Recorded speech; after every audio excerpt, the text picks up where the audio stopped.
Australia built some brilliant family cars, but a few were absolute driveway disasters. These were the cars families trusted for school runs, holidays, and daily life, only to get overheating engines, cheap interiors, ugly reputations, and repair bills nobody wanted. Welcome to the 12 worst Australian family cars ever made, starting with one badly timed disaster. Let's kick things off with a tragedy of absolute timing. The Mitsubishi 380 walked into the market in 2005 like a bewildered tourist, completely oblivious to reality. It was launched exclusively with a desperately thirsty 3.8-liter V6 right as fuel prices violently spiked. It arrived exactly when fleet buyers were moving away from big six-cylinder sedans. It was dead on arrival. To make it worse, Mitsubishi's marketing team convinced themselves they needed a brand new identity, so they dumped the beloved Magna name like a bad habit. Buyers didn't follow them anywhere. Sales flatlined instantly. Prices were slashed in pure panic, and there was no wagon option for actual families. It was a masterclass in how to build a perfectly capable car and market it straight into a brick wall. The 380 didn't just fail, it helped drag an entire Australian factory down with it. How do you spectacularly follow up an already catastrophic failure? You release the Holden Malibu. It was meant to challenge the Camry. It instead landed with all the electric excitement of beige paint slowly drying. Named after a Californian beach suburb that meant absolutely nothing to anyone in an Australian showroom, its styling was an aggressively, soul-crushingly generic void. It was a rolling cure for insomnia. Even worse, owners reported electronic issues, and the car never built the trust Holden needed to succeed in a fiercely competitive market. It was a vehicle so utterly devoid of personality that parking it in a crowded lot practically guaranteed you'd wander around for hours trying to remember what you drove. Holden executives essentially treated it like an embarrassing secret they hoped buyers would just ignore, and miraculously, the buyers did exactly that. Before the Malibu, there was this nightmare. The Epica arrived in 2007 as a Korean-built imposter wearing Commodore light styling like a shockingly cheap Halloween mask. From a distance, it almost looked acceptable. Then you made the tragic mistake of actually driving it. The pathetic 2.0-liter six-cylinder engine was so horribly underpowered for Australian roads, it felt permanently out of breath. It was an absolute rolling disaster next to its sharp arrivals. It was a desperately depressing attempt to fool Australian families into buying a cut-price penalty box wrapped in a Holden badge. Trying to merge onto a highway with an Epica required a dangerously long runway, a tailwind, and a heartfelt prayer to whatever deity was listening. Resale value collapsed so violently that owners essentially had to give them away just to escape the shame. If you think these first three were bad, you haven't seen anything yet. Coming up, a French sedan with terrifying brake balance and a front-wheel drive experiment so ambitious it completely cooked itself in the Australian sun. The Chrysler Centura's story is a tragedy of epic proportions. Chrysler took a French body and shoved a massive Australian Hemi six-cylinder engine into it. On paper, it was ambitious, but on the road, deeply strange and utterly unnerving. The result was a spectacularly nose-heavy abomination, and Chrysler had to tame the brake balance because the weight distribution made the car feel deeply unsettled under hard stops. Adding to the misery, striking dock workers left these French-built bodies rotting on salty wharves for months. This meant many arrived in dealerships already pre-rusted and completely doomed from day one. It was a terrifying automotive gamble that severely punished anyone foolish enough to hand over their hard-earned cash for a wildly unbalanced, rusted-out mutt.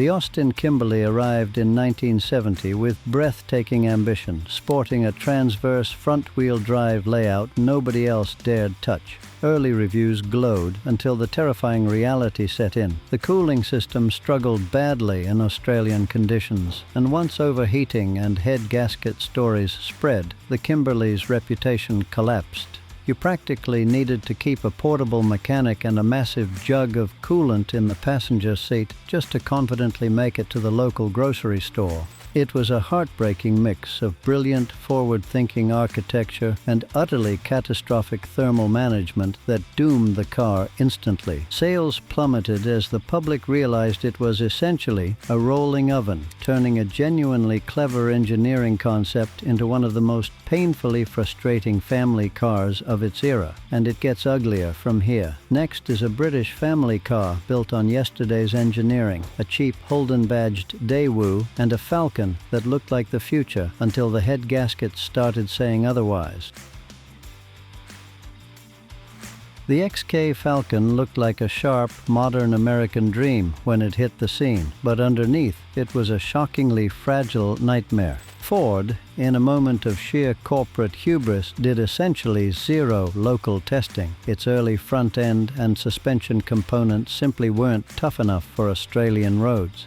The sheer arrogance of assuming a dainty suspension setup could handle the brutal, bone-rattling reality of the outback is a corporate blunder for the history books. Buyers were left stranded on the side of dirt roads, staring at their broken front wheels in absolute boiling rage. Tires wore out in record time, and the brutally humiliating nickname "foul can" spread across every pub in the country. Ford desperately blamed drivers before finally fixing their catastrophic mess.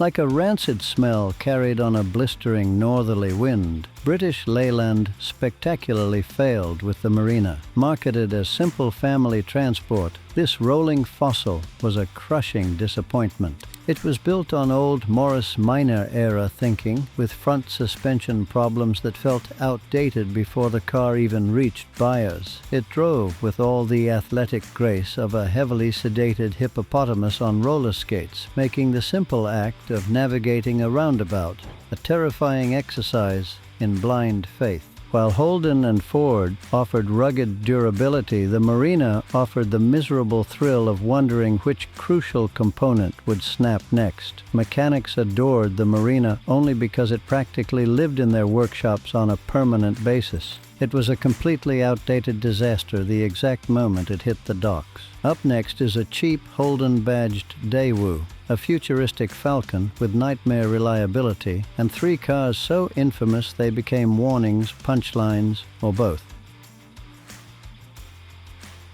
How do you spectacularly betray your fiercely loyal customer base? You serve them a cheap Daewoo wearing the iconic Holden badge like a miserable, desperate disguise. The 2005 Viva was a masterclass in frustration. Automotive critics politely called its styling unresolved, which is just industry code for a devastating aesthetic disaster that deeply unsettled anyone forced to look at it. But it was beneath the skin where the real horror hid.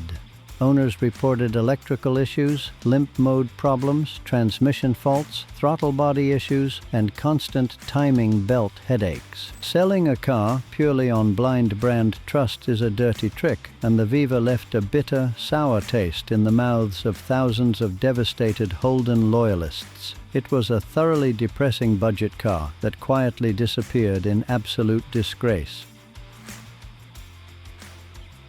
The EA Falcon exploded onto the scene in 1988, looking like a breathtaking leap into an aerodynamic future. Expectations across the country were sky high. Then, the mechanical reality set in. Overheating and head gasket problems became the EA's nightmare, and early quality control did the car no favors. Imagine the sheer, unadulterated frustration of driving your brand new, futuristic family sedan off the lot, only to watch the temperature gauge relentlessly redline. It was a breathtakingly sloppy execution that single-handedly funded the retirement plans of local mechanics for years. Add in an apocalyptic mix of electrical gremlins, dodgy wiring, and transmission troubles, and you had a spectacularly brilliant design, completely butchered by a manufacturing process that clearly rushed it out the door far too soon.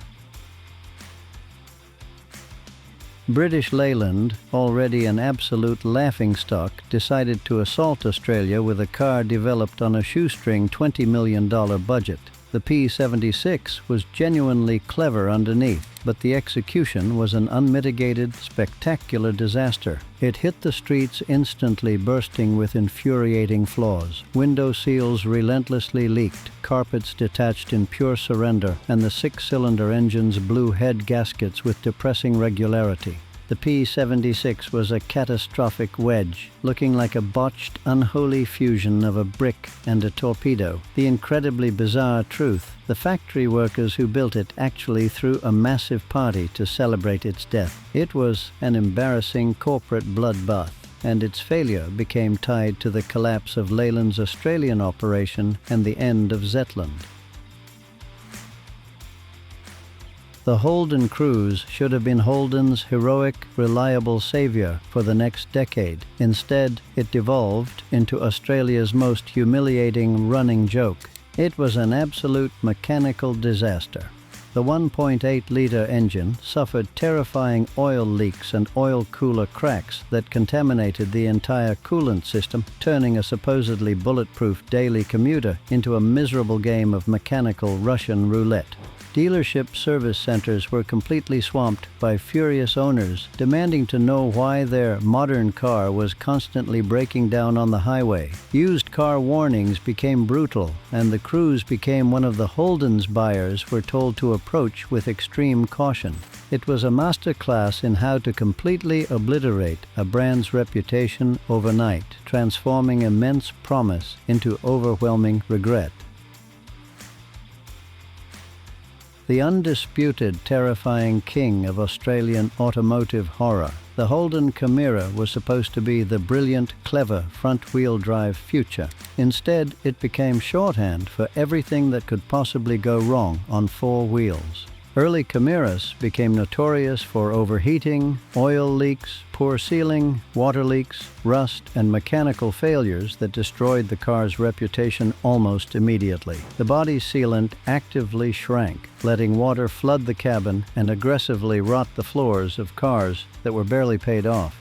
It was a thoroughly miserable ownership experience that punished families for simply trying to buy an economical local car. The Camira didn't just fail, it cemented its legacy as a spectacular, rusted-out monument to pure automotive misery, redefining the very concept of an industrial catastrophe. Which of these family cars do you think was the biggest disaster, and did I miss one that deserved a spot on this list? Let me know in the comments. If you enjoyed the video, give it a like and subscribe to the channel. Thank you for watching, and goodbye.